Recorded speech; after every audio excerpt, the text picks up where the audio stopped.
Hi, wonderful, amazing, gorgeous people. Welcome to or welcome back to the Patience to Prosperity podcast. We've unlocked a new location. Sort of, kind of, but not really. If you're watching this on YouTube, I'm currently sitting on a little stool in my room, and I look like a little bean sitting on the floor, wearing my bright yellow pants. I feel like these are my podcast pants. My pee pants, and they're like piss yellow. Oh my god, I'm gonna start calling them pee pants. Anyways, welcome to the pee podcast. So honestly, lately I've been the most inconsistent I've ever been with this podcast. And for a lot of reasons, I talked a lot about burnout in the last episode, and you can go check that out. But today I wanted to talk more about sort of the behind the scenes of being a creator. And before you click off of this, we're all creators. You don't have to actually be putting your art out into the world for people to see it in order to be a creator. Which kind of gets me on the first point of, the whole reason why humans are on this earth is to create. And I honestly feel like the biggest reason why we get so caught up in our minds sometimes, rather than just living life through our soul's purpose, is because we are consuming more than we're creating. And we're putting labels on ourselves that we would never be able to do that we're not good enough, that we don't have what it takes, whatever it might be. And obviously that is going to make you feel some type of way. And over time, when that keeps coming up, you are eventually just conditioning your brain to think that that is the truth. And you start to identify with it. You identify as a person who's not capable. You identify as a person who will just never have what it takes. And it can be really, really limiting. So today we're going to get into the nitty-gritty of it all. We're going to talk about anxiety. We're going to talk about allowing yourself to touch your dreams, allowing yourself to dream big, getting past the fear of being perceived. We'll touch on that a little bit. There's going to be a lot of information in this episode that I think is vital for someone who's listening right now, especially for those that are out there that are in this weird in-between period that I'm sort of experiencing right now, where it's not that you necessarily don't believe that what you ultimately desire is going to happen, but you're in this kind of really weird state right now where you just can't really grasp it, and it just feels so far away right now based on where you are, and you feel like you should be doing something, but you don't know what you should be doing, and everything just kind of feels not uncertain, but almost like you feel like you're the only thing standing in your way, and you're kind of aware of that, but you don't know necessarily what it is you have to break through. That was a whole brain dump and completely just me projecting onto you guys if you didn't notice. But I feel like a lot of people out there are going to be able to resonate. So listen up, because we got a hefty episode right here. So I just touched on the fact that humans are meant to create, right? Like, we were put on this earth to create. That's what we do. It's in our human instincts to create things. When you think about it, everything that exists on earth that isn't nature, that wasn't already there before us, was created by us. But where we have gone wrong is when we start to look at the things that we're creating as things that we have to constantly be improving on. And this is not me saying that we shouldn't want to improve, because you should. But the thing is, when you are so stuck in the headspace of constantly trying to improve, constantly trying to make yourself better, constantly trying to get to the next level, even though you don't even know what that looks like yet, you're not clear with your intentions, you lost your why, the reason why you even started, and you just keep trying to level up without assessing where you currently are, that's when you get so lost in the process. That's when you start to doubt yourself. That's when you start to forget the whole reason why you're doing this, because your intentions start to become more about who is receiving it on the other end. Going back to what I was saying about humans just having this creative instinct, think of it in the way that birds fly. That is something that they do. right? Birds are not the pitch that they emit. They're birds, and they have a perfect pitch. You are a human, and the hobbies and the interests and the passions that you have are not who you are. They are what you do. We have turned basic human activities like singing, like dancing, like even talking on a microphone. That's what podcasting is. We have turned those little activities into things to constantly be improving on and leveling up on. So why I related that to birds is because for them, it's a very instinctual thing for them to do things, right? Like when you're driving down the road and there's a bird in the middle of the road, it's not their intuition telling them to move the fuck out of the way. It is their bird-like instincts telling them there's this really scary thing moving towards me that's making noise. I should probably fly away. You know? So it's a little bit different for us humans. It's that intuition that comes through when we're creating things. And I think that we often get intuition and anxiety confused.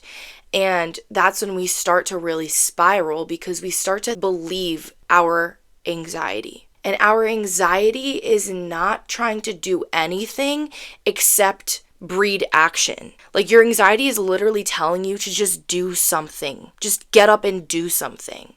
You know, and sometimes it can be very demeaning because you could already be doing something and it's trying to make you be somewhere else, and that's where it pulls you out of the present moment, and your intuition can't come through when you're constantly pulling yourself out of the present moment.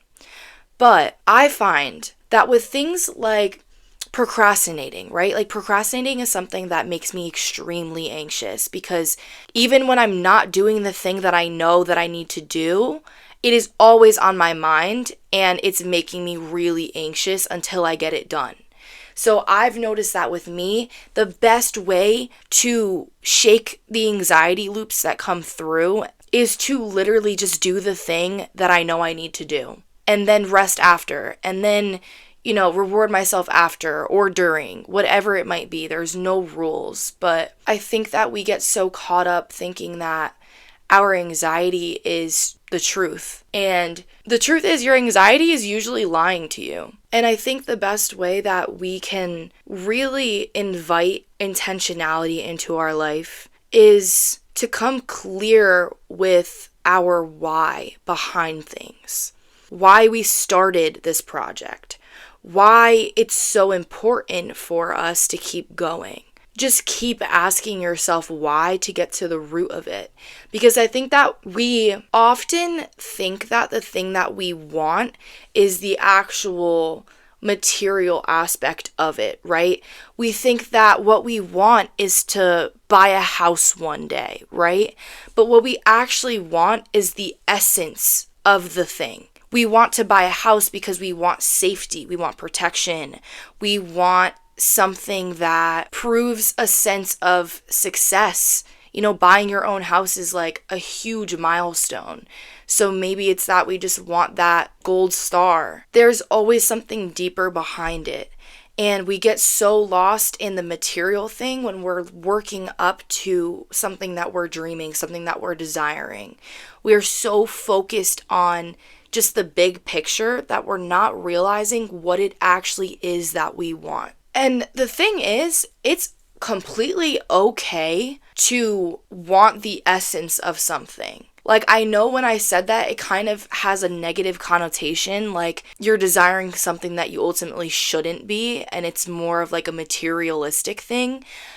But I don't necessarily think that that's true. I think that where it's harmful is when we don't come clear with what we actually want, because then we're manifesting this huge thing in our life without taking into consideration the actual desires behind it. And then when this thing comes into your life, you're automatically setting yourself up to be unfulfilled by it. Because you think that it's going to come in and it's going to fix everything. It's going to make you happy. It's going to make you stable. It's going to make all these things.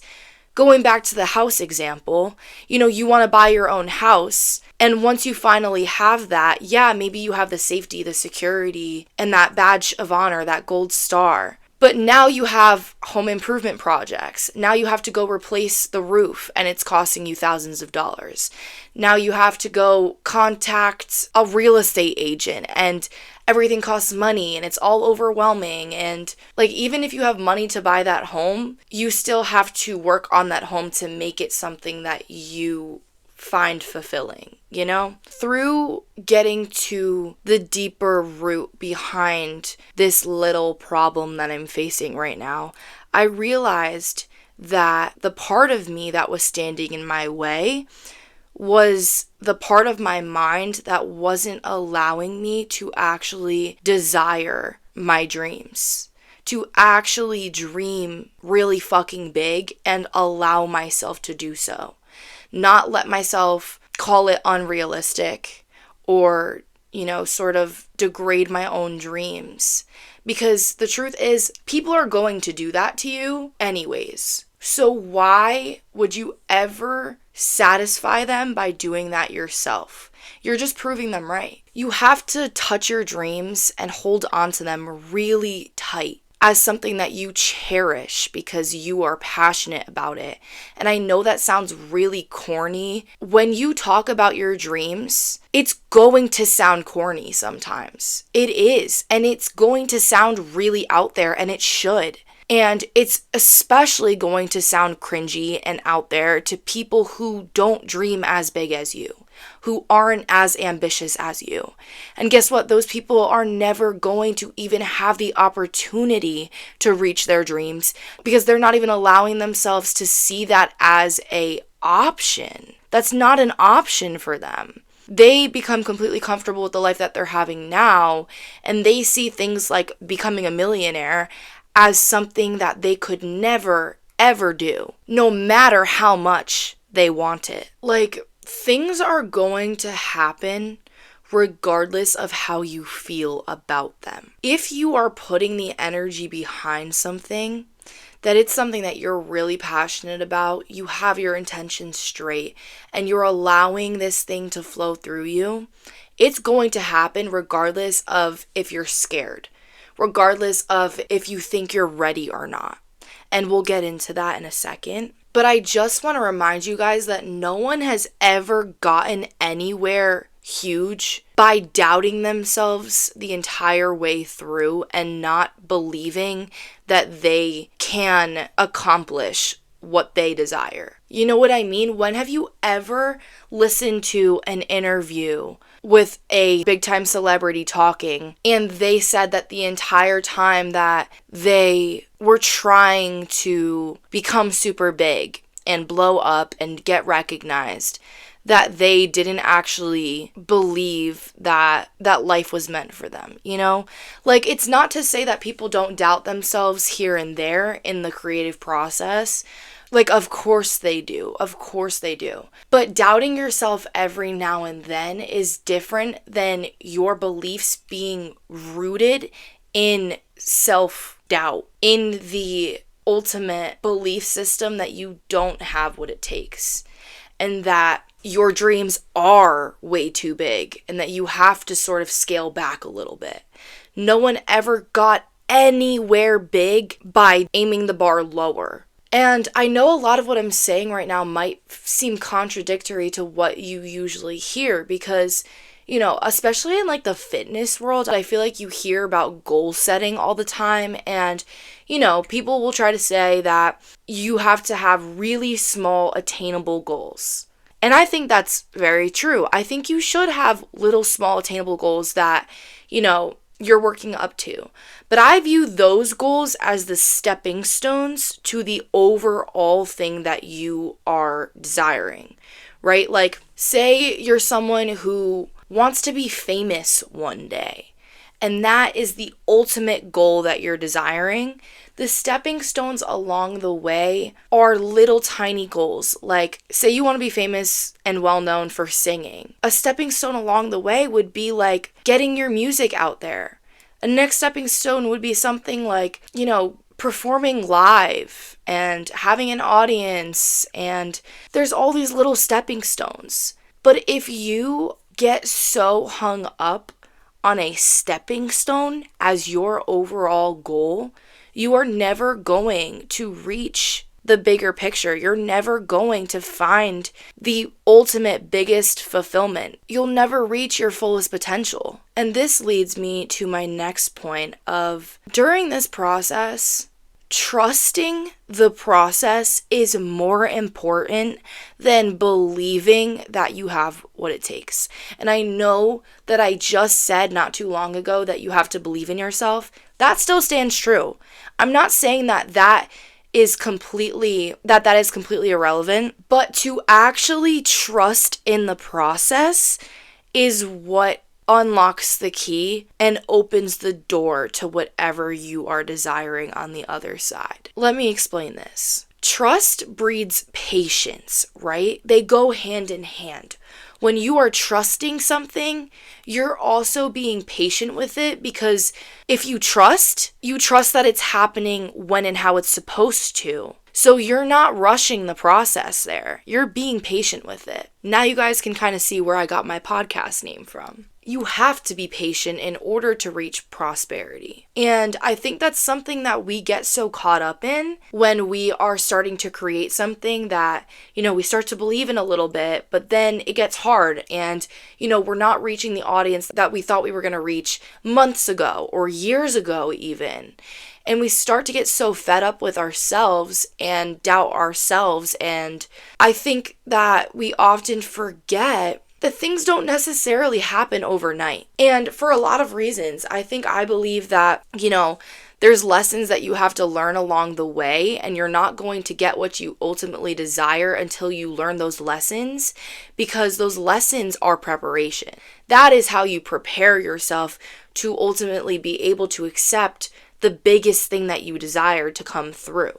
Because, maybe the thing that you desire is to become famous, but if that happened overnight, are you actually going to be ready for that? Like, would you actually be ready for people to be outside of your house at night, for people to be blowing up your phone constantly, and for you to feel like you don't have privacy anymore, and all that stuff? Like, people don't just become that famous overnight. It might feel like it's overnight in the grand scheme of things, but it doesn't happen instantaneously. And from the outside perspective, from the outside looking in, it might seem that way. And I think that's why we get so impatient with ourselves, because it's not necessarily that we don't believe that we have what it takes, but we get so caught up in the timing of things that it starts to make us doubt ourselves. It's not necessarily that it started off in this self-doubt. It's just what we're defaulting to now because it's taking longer than we thought. And something that I do want to mention, because I think about it often, is the fact that when you are first starting out in the creative process, in creating whatever project you're working on, and you don't yet have an audience, that is actually the biggest blessing in disguise. Because here's the thing, no one is actually good when they first start out. Yeah, you can be decent and you can sort of have a natural instinct for this thing than the typical person walking on the street would, but you have not really perfected that skill yet, right?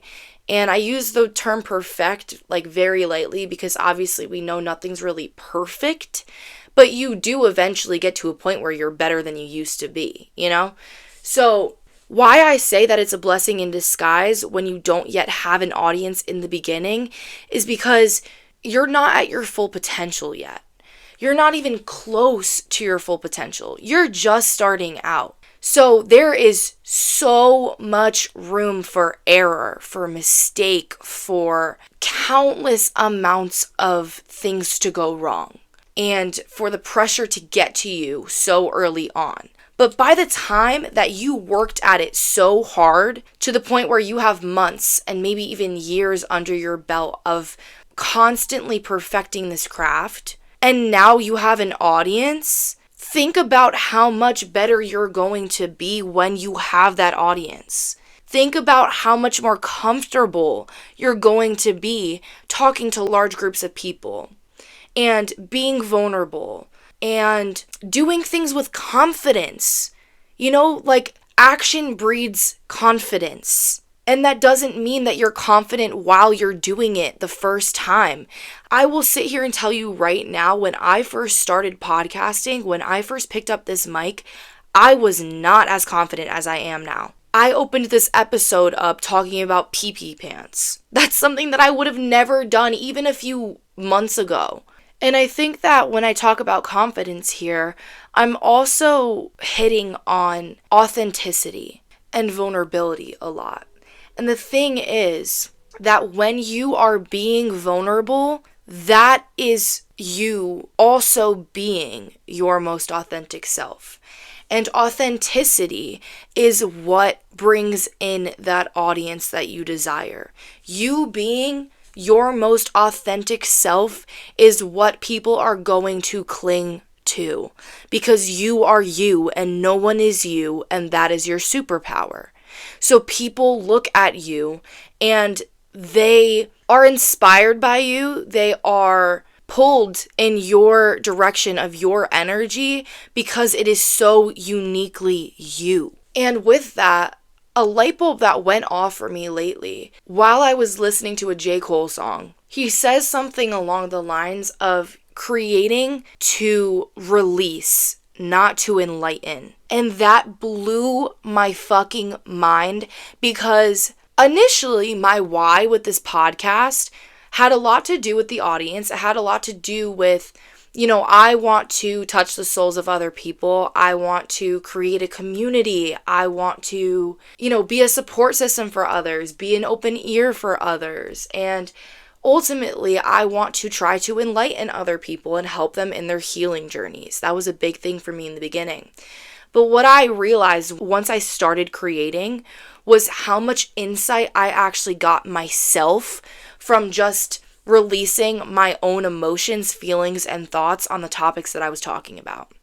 I would sit on the mic and I would yap about whatever came up while I was talking about this specific topic. And by the time I closed out the episode, I came to a new level of consciousness that I wouldn't have had if I didn't sit on the mic that day. And I was consciously aware that that was happening, but I wasn't letting that be the purpose behind why I kept sitting on that mic. And now that I'm working up to my intention becoming more so about just releasing what I have on my brain, it is allowing me to let go of any expectations that I have on myself before I sit down. Because I'm not telling myself that I have to say something a certain way in order for someone to get it. I'm not telling myself that I need to bring up a certain thing in this episode, and if I leave it out, then I have to scratch the entire episode because, that was a really important point that I wanted to make. And now I feel like, that whole episode went to shit. Like, when I'm just sitting down to release what's coming up on my brain in the current moment, that's when my best work actually comes out. That's when I actually am so present in the moment that the highest stream of consciousness that I can possibly emit flows through me seamlessly without me having to think through it. Like when you watch an artist paint and you can just tell that they're not overthinking it because they just keep moving their paintbrush and they just keep reaching new levels. Like, I don't know if you've ever seen Bob Ross paint before, but he'll put random streaks down on his painting and you think for a second that he completely ruined it, and then he turns it into something completely different, and it's like the most mesmerizing thing ever. And the reason why he was able to do what he did is because he allowed the creativity to flow through him. He wasn't trying to copy a picture that he found on Pinterest exactly to a T and then getting mad at himself when his didn't look like that. He was creating, and he's the one who says there's no mistakes in painting because you can always add to it and you can always learn from it, make up from it, and make it into something else that's even more beautiful that you never even realized was possible to begin with. And I think that's true to be said with our dreams as well, because you could be dreaming one thing right now, and maybe it is super big. Maybe it does feel really big to you right now, and that's beautiful. But most of the time, you hear people reach their dreams, and once they get there, they are always so shocked that it actually turned out even bigger than they could have imagined. And the reason why is because they let it flow through them, and they let it happen, and they trusted the fucking process. So stop being so concerned with the audience and how people are going to interpret what you have created. Because the truth is, people are going to interpret things differently. I was thinking about this as I was driving to class today and listening to Mac Miller. And in my head, I was thinking about all the intentionality that I was finding behind his lyrics, behind the little subtle changes in tone that I noticed in the songs.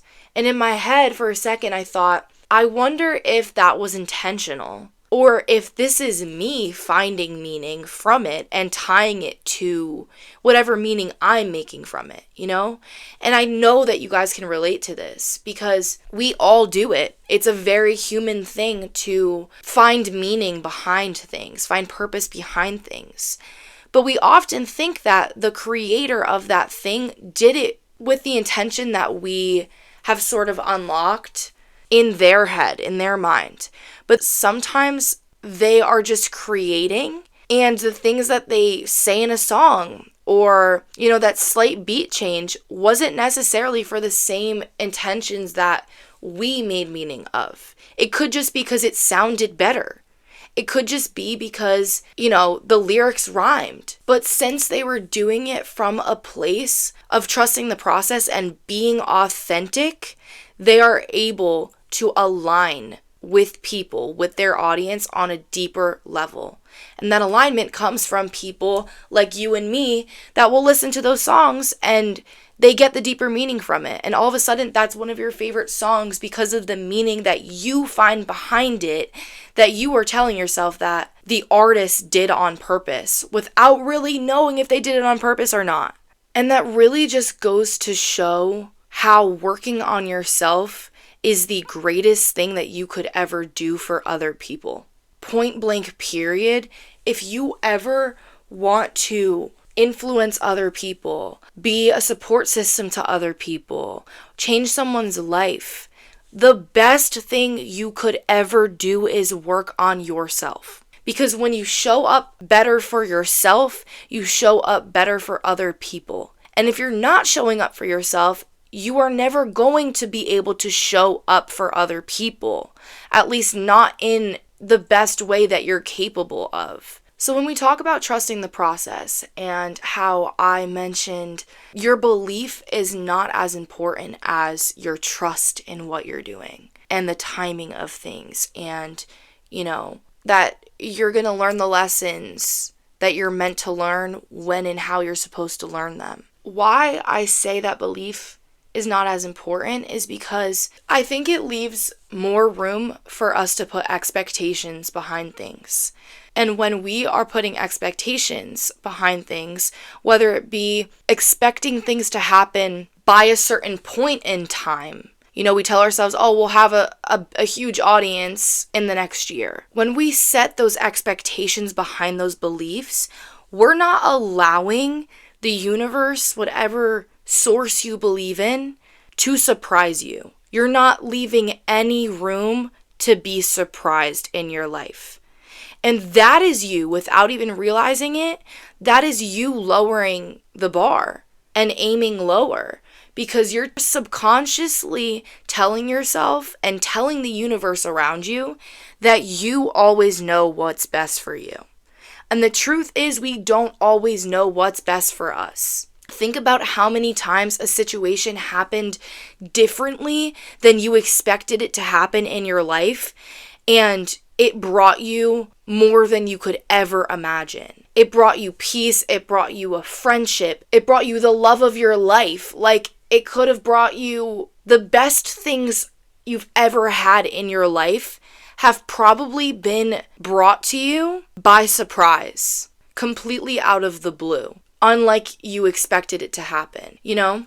Like people always say, love finds you when you least expect it, and I feel like that applies here. But what we also don't realize, I feel like for us people who have never really been in love, it's really hard for us to believe that, right? Because a lot of our beliefs are also based on past experiences that we've had. But we forget to realize all of the amazing friendships that we might have in our life and how those were brought to us completely out of the unknown. Like, for example, 2 of my best friends that I currently have in my life were brought to me through yoga. I didn't become an instructor to find friends. I started teaching yoga because it was so fulfilling to me. And that just goes to show that I let the universe surprise me. I let the universe surprise me, and the most amazing, beautiful friendships fostered out of that. So we're reaching the end of this episode,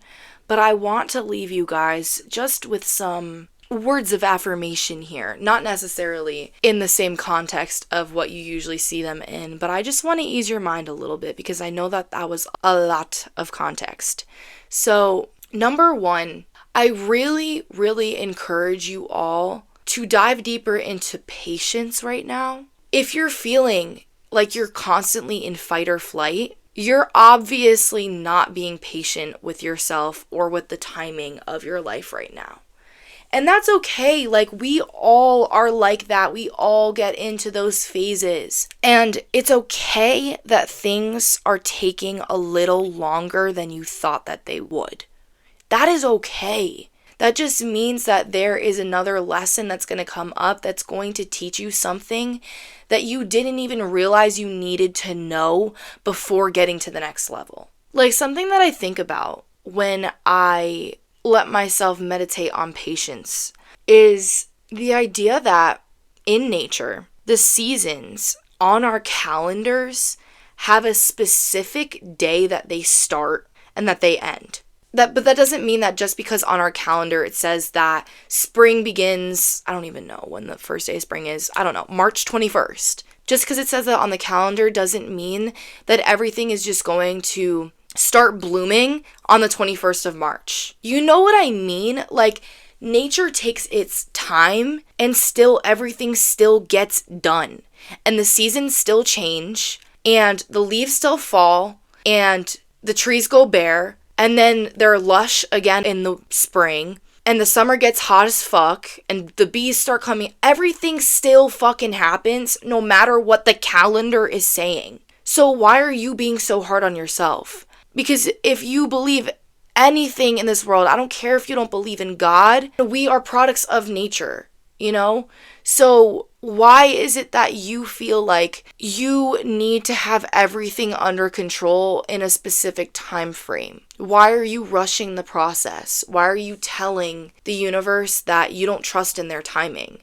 Because every single time you try to rush the process, you are telling whatever higher power you believe in that you don't trust in their timing. Let that sink in. So I want you to use whatever limiting beliefs that are coming through right now, whatever anxious loops and cycles that have been running rampant through your head, making you feel crazy, making that mind feel like you're in your monkey mind all the time. I want you to use that anxiety as a call to action. You know, it's weighing so heavy in your mind because it's something that you're passionate about. It's something that needs to come out of you. It's just asking to be released.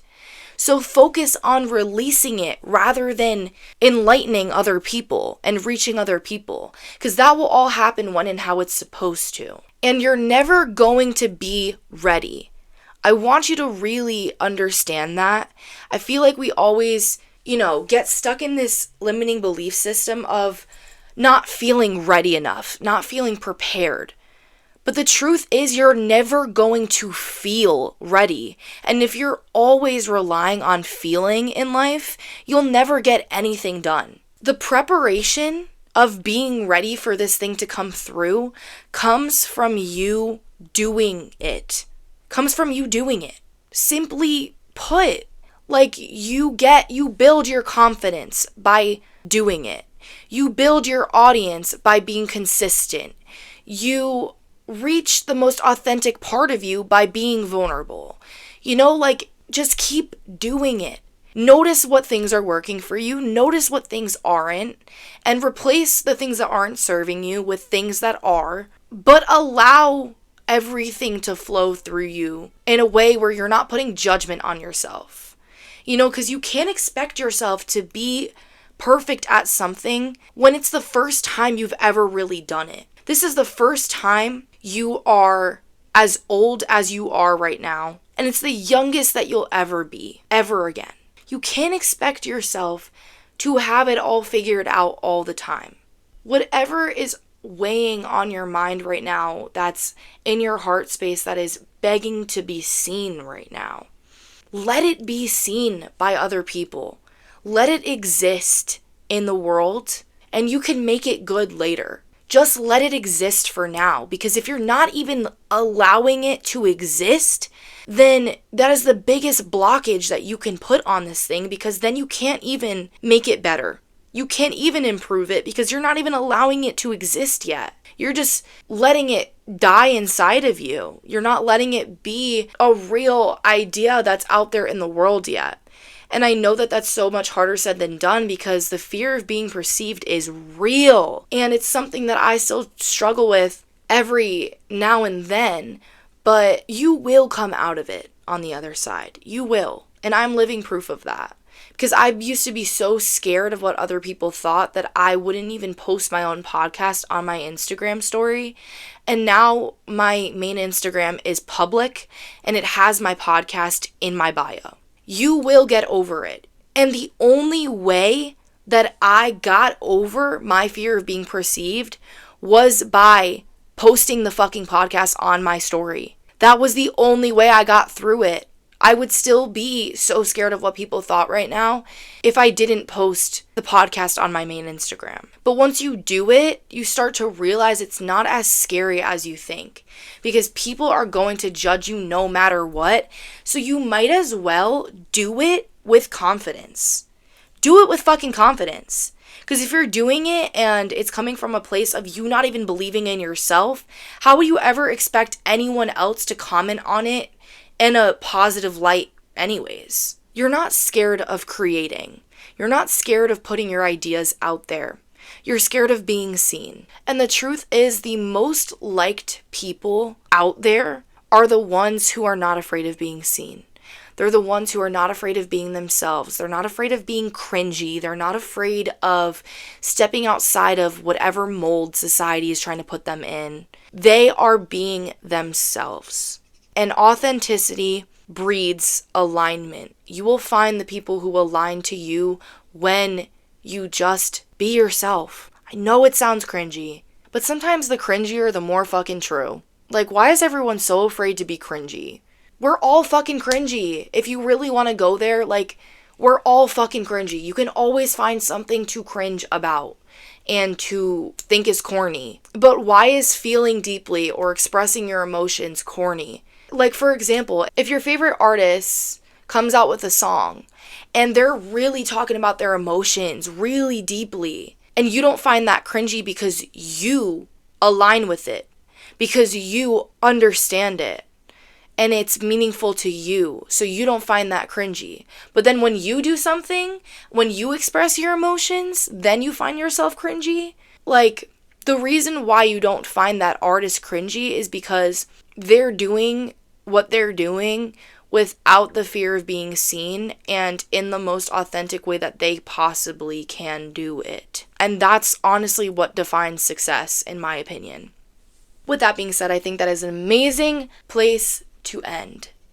I really, really enjoyed my time with you guys today, and I hope that you did as well. I hope that this episode felt like what you needed right now, and it gave you a little bit of insight on maybe how you're feeling. And maybe it hasn't helped you come to a conclusion yet, but maybe it's just opened the door that you're now able to step into and find a new set of beliefs, a new set of things that are going to serve you more in the process moving forward. So keep trusting the process and you will get exactly where you need to be. Thank you all again for listening. I'm so grateful for every single one of you, genuinely from the bottom of my heart. It means the world to me just to know that you care about what I have to say about these topics. It means the world. That being said, I would really, really appreciate if you guys could go ahead and rate or review the podcast. It really helps me reach like-minded people just like you. And I just honestly really want to know what you guys think about what I have to say. I want to banter back and forth with you. I want you to DM me about whatever problems you're facing right now so that we can, come together and go through things together. We're not supposed to be doing this life alone. All my social medias will be linked in the show notes below, as well as journal prompts for this episode that might help you tap into that deeper level of consciousness and get to the root of whatever problem you're facing right now. Anyways, I hope you have a beautiful rest of your day. Thanks again for listening. And as always, come as you are and leave a little more healed.